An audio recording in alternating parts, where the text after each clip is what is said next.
ಗೆಜ್ಜೆ ಪೆಟ್ಟಿಗೆ ಎಲ್ಲ ಇದೆಯಲ್ಲ. ಇದ್ರಲ್ಲಿಟ್ಟಿರೋ ಗೆಜ್ಜೆ ಇದ್ರಲ್ಲೇ ಇಲ್ಲದೆ ಎಲ್ಲಿಗೂ ಹೋಗುತ್ತೋ? ನೀವು ತಗೊಳ್ಳಿ.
ನನ್ನ ಕೈಗೆ ಸಿಕ್ಬಿಟ್ಟೆ ನಾಗಮ್ಮ. ನಿನ್ನ ಹಿಡ್ಕೊಳ್ಳೋದು ಕಷ್ಟ ಅನ್ಕೊಂಡಿದ್ದೆ, ಆದ್ರೆ ಕಾಲ್ ಕೆಜಿ ಆಗಿ ನನ್ನ ಕೈಗೆ ಬಂದು ಸಿಕ್ಕಾಕೊಂಡೆ.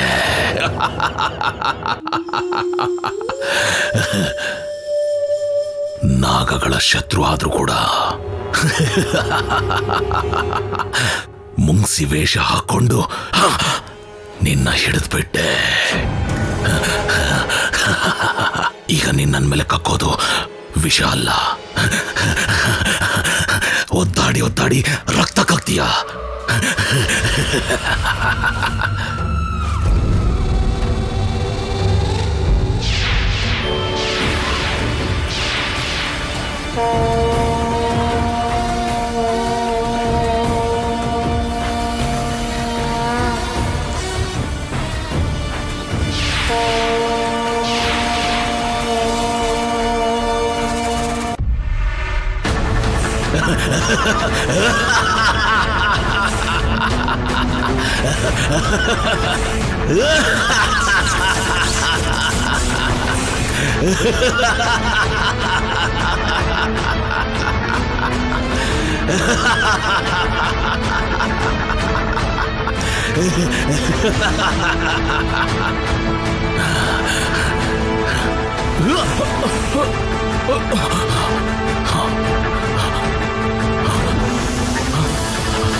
ಬರ್ನಿ,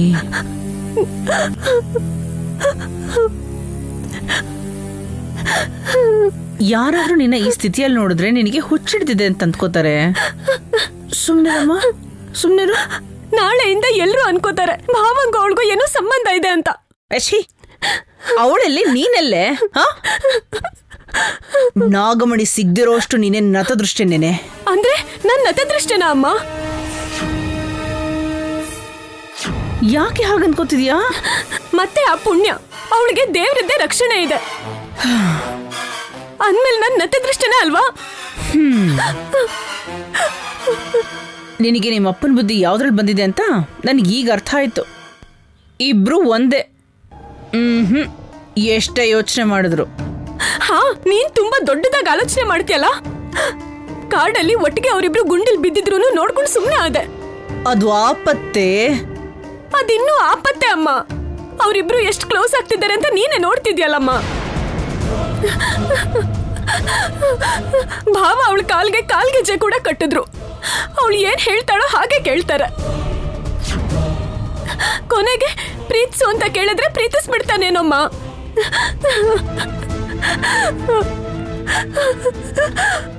ಇನ್ ಭಾವ ನನಗ್ ಸಿಗಲ್ಲ ಅಮ್ಮ, ಸಿಗಲ್ಲ.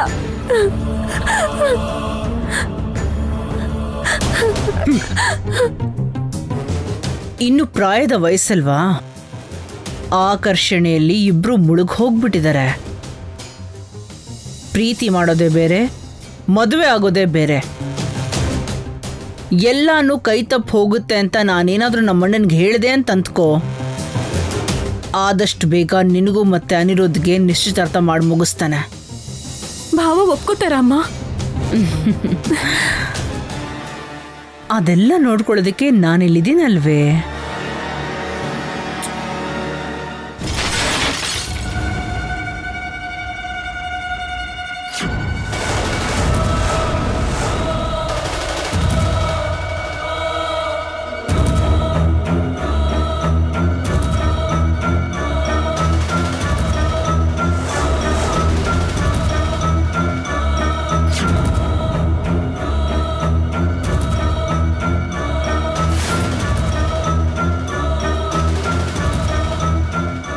ನಡಿ.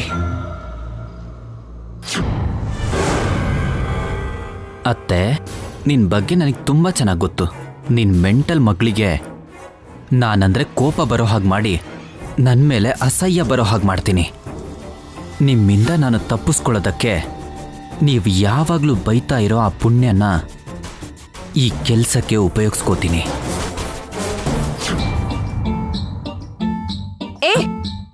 ನನ್ ಹಿಂದೆ ಯಾಕೆ ಬರ್ತಿದ್ಯಾ? ನಾನೇನ್ ಹಿಂದೆ ಬರ್ತಿಲ್ಲ, ನಿನ್ ಹಿಂದೆ ನಡೀತಾ ಇದ್ದೀನಿ. ಅದೇ ಯಾಕೆ ಬರ್ತಿದ್ಯಾ?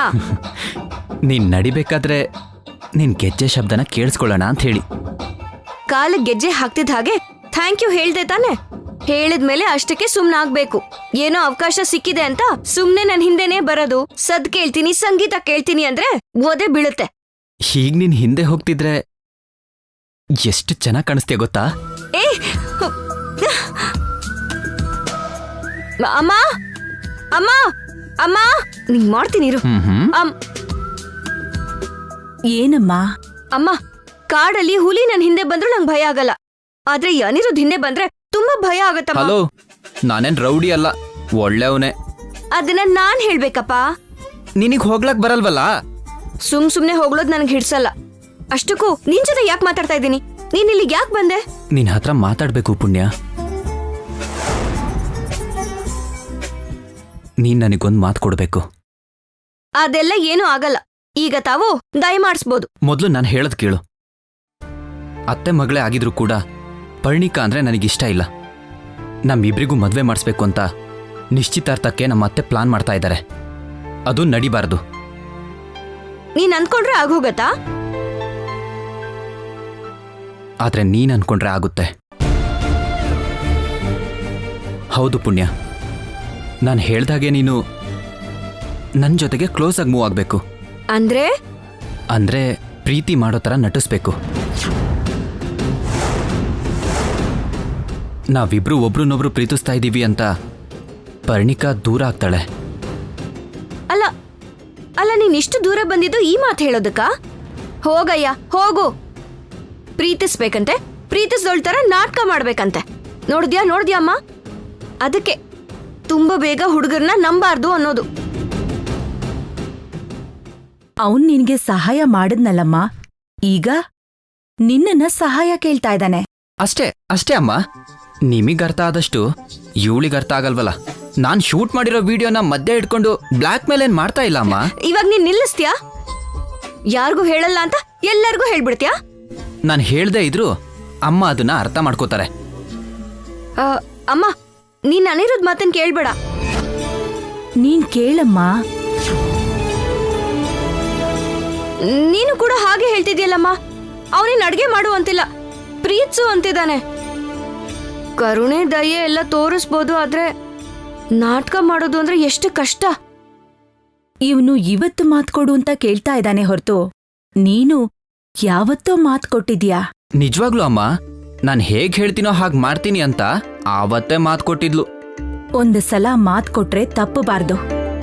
ಮಾತ್ ಕೊಟ್ಟು ತಪ್ಪು ಮಾಡಿದ್ನಾ ಅನ್ನೋ ಯೋಚನೆ ಕೂಡ ಬರಬಾರ್ದು. ಕರ್ಮಫಲ ನೋಡ್ಕೊಂಡು ಮುಂದೆ ನಡಿಬೇಕು. ನಿನ್ ಕೆಲ್ಸ ಕೂಡ ಸುಲಭವಾಗಿ ಆಗತ್ತೆ. ನೀನೇನಮ್ಮ ಅವನ್ ಮುಂದೆನೆ ಹಾಗೆ ಹೇಳ್ಬಿಟ್ಟೆ. ಇವಾಗ ನನ್ನ ಸುಮ್ಮನೆ ಬಿಡ್ತಾನಾ? ಬಿಡೋದಿಲ್ಲ. ಅದೇ ಅಲ್ವಮ್ಮ ನನ್ ಚಿಂತೆ. ನೋವಲ್ಲಮ್ಮ, ವಿಧಿ ಬರಹ.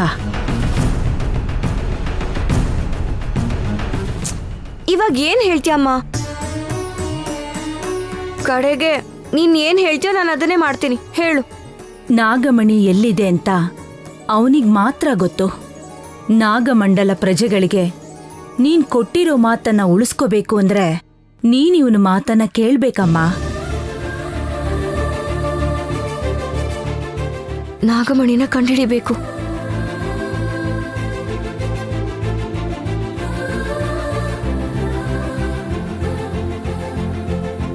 ಇಲ್ ನೋಡೋ ಹುಡ್ಗ, ನೀನ್ ಕೇಳ್ತಿದ್ಯಾ ಅಂತ ಏನೋ ನಮ್ಮಮ್ಮ ಹೇಳ್ತಿದಾರೆ ಅಂತ ನಿನ್ನ ಪ್ರೀತಿಸ್ತೀನಿ.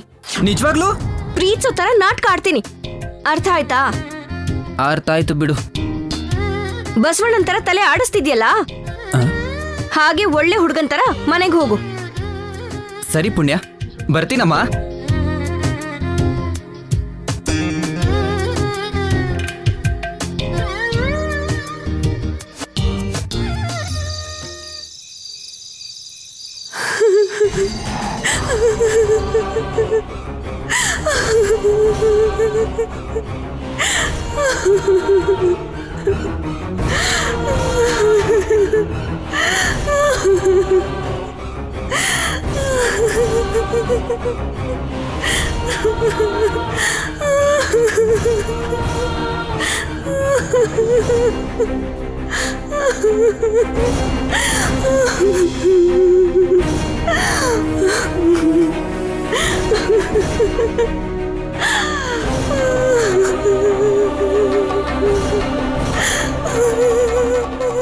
ಅಮ್ಮ ಅಳ್ತಾ ಇದ್ದಾಳೆ. ಚೌಡಮ್ಮ ಕಣ್ಣೀರ್ ಹಾಕ್ತಿದ್ದಾಳೆ. ಅಯ್ಯಯ್ಯೋ, ಶಾಂತಳಾಗಮ್ಮ. ಅಮ್ಮ ಶಾಂತಳಾಗಮ್ಮ, ಶಾಂತಳಾಗಮ್ಮ. ಅಮ್ಮ ಕಣ್ಣೀರ್ ಹಾಕ್ಬೇಡಮ್ಮ. ಶಾಂತಳಾಗಮ್ಮ. ಚೌಡಮ್ಮ ಶಾಂತಳಾಗು ತಾಯಿ. ಕರುಣೆ ತೋರಮ್ಮ, ಅಳಬೇಡ ಅಮ್ಮ.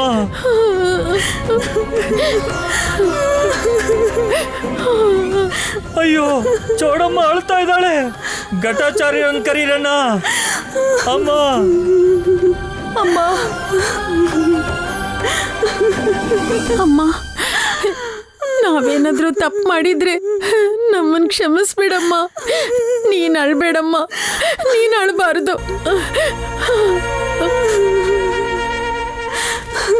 ಆಕಾಶದಲ್ಲಿ ಮೋಡ ತುಂಬಿಕೊಳ್ತಿದೆ ನೋಡಿ, ಅಲ್ಲಿ ನೋಡಿ. ಅಮ್ಮ ಕಾಪಾಡು ತಾಯಿ, ಶಾಂತಳಾಗಮ್ಮ.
ಇವತ್ತು ವಿಶೇಷವಾದ ಷಷ್ಠಿ ತಿಥಿ. ಆಕಾಶದಲ್ಲಿ ಕೃತ್ತಿಕಾ ನಕ್ಷತ್ರ ಕಾಣಿಸುತ್ತೆ. ಹೌದು, ಸುಬ್ರಹ್ಮಣ್ಯನ ಪೂಜೆ ಮಾಡ್ತಾ ಪರಮೇಶ್ವರನನ್ನ ಪ್ರಾರ್ಥಿಸಬೇಕು.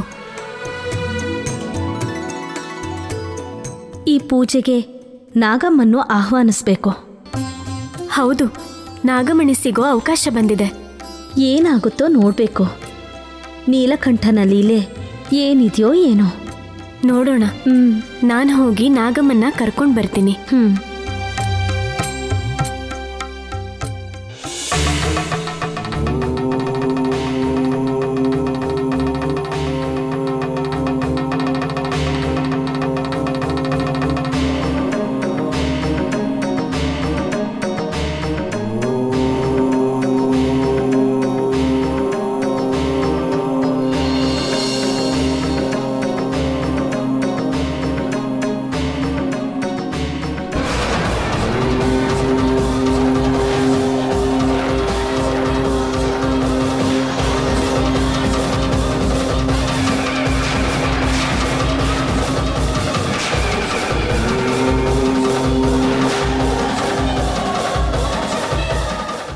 ನಿನ್ ಮಗ ಸರ್ಪದೋಷದಿಂದ ಹೊರಗೆ ಬರಬೇಕು ಅಂದ್ರೆ ಕೂಡ್ಲೇ ಪೂಜೆ ಮಾಡು. ಮಂಗಳ ಕೃತಿಕ ನಕ್ಷತ್ರದ ಜೊತೆಗೆ ಷಷ್ಠಿ ತಿಥಿ ಕೂಡ ಬಂದಿದೆ. ರಂಗೋಲಿ ಹಾಕಿ ಹೂಗಳನ್ನೆಲ್ಲ ಜೋಡಿಸಿ ಅವುಗಳ ಮಧ್ಯೆ ದೀಪಾರಾಧನೆ ಮಾಡು. ಇದೆಲ್ಲ ನಿನ್ನ ಮಗನ ಉಪಸ್ಥಿತಿಯಲ್ಲೇ ಆಗ್ಬೇಕು. ಬ್ರಹ್ಮ ಮುಹೂರ್ತ ಶುರುವಾಗಿದೆ.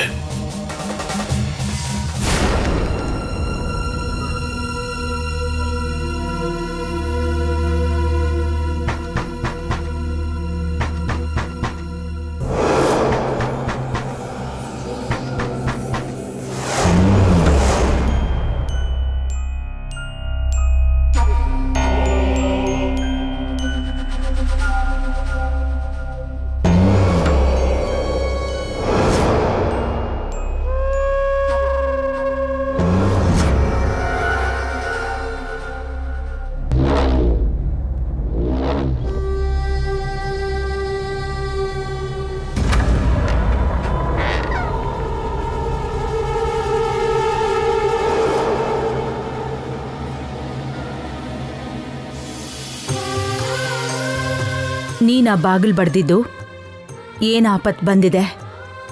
ಆಪತ್ತು ಅಲ್ಲಮ್ಮ, ಅವಶ್ಯಕತೆ ಬಂದಿದೆ. ನಕ್ಷತ್ರ ತಿಥಿ ಮುಹೂರ್ತ ಬಲ ಆರಂಭ ಆಗಿದೆ.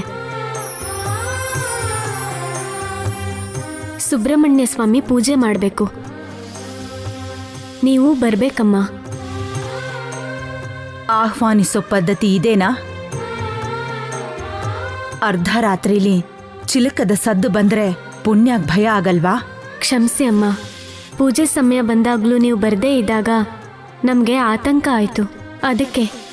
ಅದಕ್ಕೆ ಆತಂಕದಲ್ಲಿ ಬಂದು ಬಾಗಿಲು ತಟ್ಟಿದೆ. ನೀನ್ ಬಂದೆ, ಹೇಳ್ದೆ, ನೀನ್ ಹೊರಡು, ನಾನ್ ಬರ್ತೀನಿ. ದಯವಿಟ್ಟು ಬನ್ನಿ ಅಮ್ಮ, ಎಲ್ಲರೂ ನೀವು ಬರೋದಕ್ಕೆ ಕಾಯ್ತಾ ಇದ್ದಾರೆ. ಸರಿ.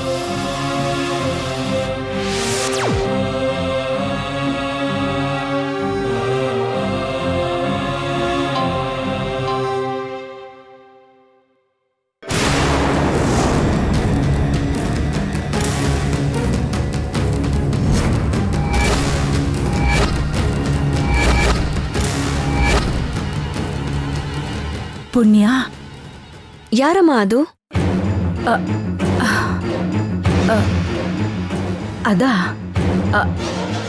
ಅದೇನು ಅಂದ್ರೆ, ನೀನ್ ಯಾರ ಜೊತೆ ಮಾತಾಡ್ತಿದ್ಯಾ? ನೀನ್ ನೋಡಿದ್ಯಾ? ಇಲ್ಲ, ನೀನ್ ಹೊರಡು, ನಾನು ಬರ್ತೀನಿ ಅಂತಿದ್ದೆ.